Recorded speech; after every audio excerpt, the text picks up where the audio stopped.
हरे कृष्ण. श्रीमद भगवद गीता जशी आहे तशी, अध्याय 14. अध्यायाचं नाव आहे गुणत्रय विभाग योग.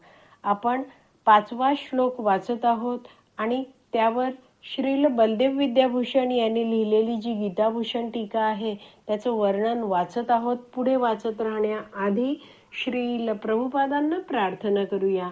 हे श्रील प्रभुपाद, आम्ही भगवद्गीता हा ग्रंथ वाचून समजून घेण्याचा प्रयत्न करीत आहोत, त्यासाठी आम्हाला आशीर्वाद द्या. धन्यवाद प्रभुपाद. श्रील बलदेव विद्याभूषण लिहितात, भौतिक प्रकृतीचे हे 3 गुण जीवात्म्याला सुख, दुःख आणि मोह यांनी बांधतात. तर हा जो बद्ध जीवात्मा आहे या भौतिक जगतात राहणारा, त्याला विवेक बुद्धी नसते आणि त्यामुळे तो जीव शारीरिक स्तरावर राहून सुख, दुःख आणि मोह यांना स्वीकारतो. तर याविषयी समजवताना वैष्णवाचार्य सांगतात की आपण सगळे भगवंतांचे अंश आहोत, आपण आध्यात्मिक आहोत, आपण जीव आहोत. आपला या भौतिक जगतातल्या सुखाशी, भौतिक सुखाशी कोणताच संबंध नाही. आपल्या या भौतिक जगतातील दुःखाशी पण कोणता संबंध नाही. आणि जो मोह आपल्याला वाटतो एखाद्या गोष्टीचा, तर आपण जीव आहोत आणि आपला या मोहाशी सुद्धा काहीच संबंध नाही. तर हे सुख आणि दुःख म्हणजे काय असतं? तर दुःख म्हणजे काय? मनाची प्रतिकूल वृत्ती. एखादी गोष्ट आपण पाहतो, अनुभवतो आणि त्याचा अनुभव आपल्याला आवडेनासा होतो, वाईट अनुभव येतो, तेव्हा आपलं मन काय म्हणतं? मला हे नको आहे.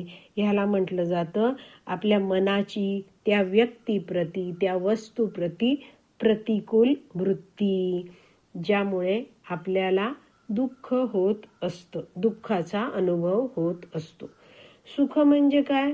तर मनाची अनुकूल वृत्ती. एखाद्या वस्तूचा, एखाद्या व्यक्तीशी संभाषण करतानाचा जो काही अनुभव आहे तो कसा असतो? आपल्याला चांगला वाटतो, आवडतं, आपल्याला आनंद मिळतो, तर आपलं मन त्याप्रती सुखावतं.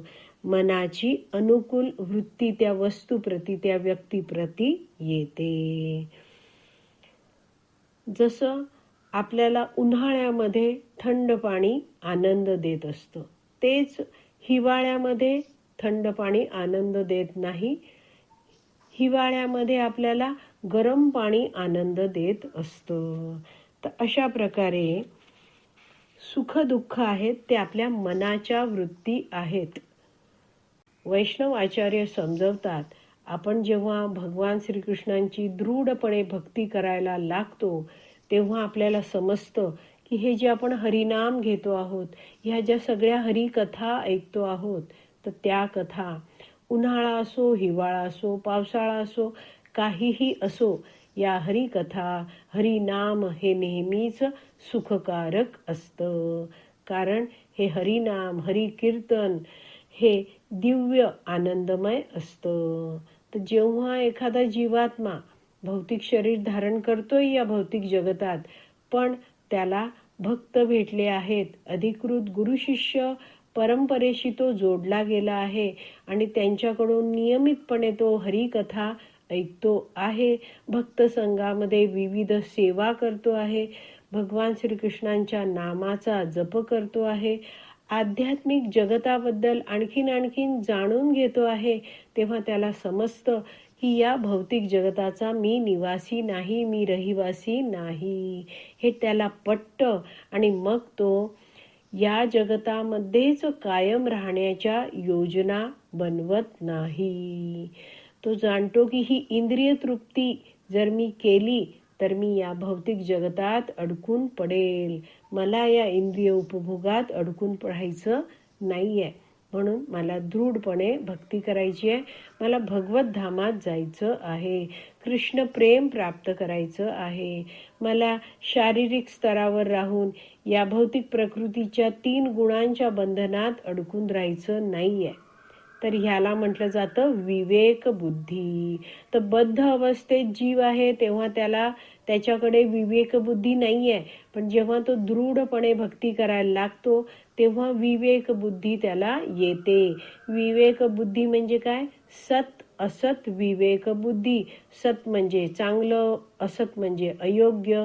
तर माझ्यासाठी काय चांगलं आहे, काय वाईट आहे, हे विवेक, ह्याच्यात फरक करण्याची बुद्धी, आणि चांगलं ते, योग्य ते, आध्यात्मिक प्रगतीसाठी योग्य ते स्वीकारण्याची बुद्धी, अशी बुद्धी, विवेक बुद्धी या जीवाला भक्ती करून प्राप्त होते.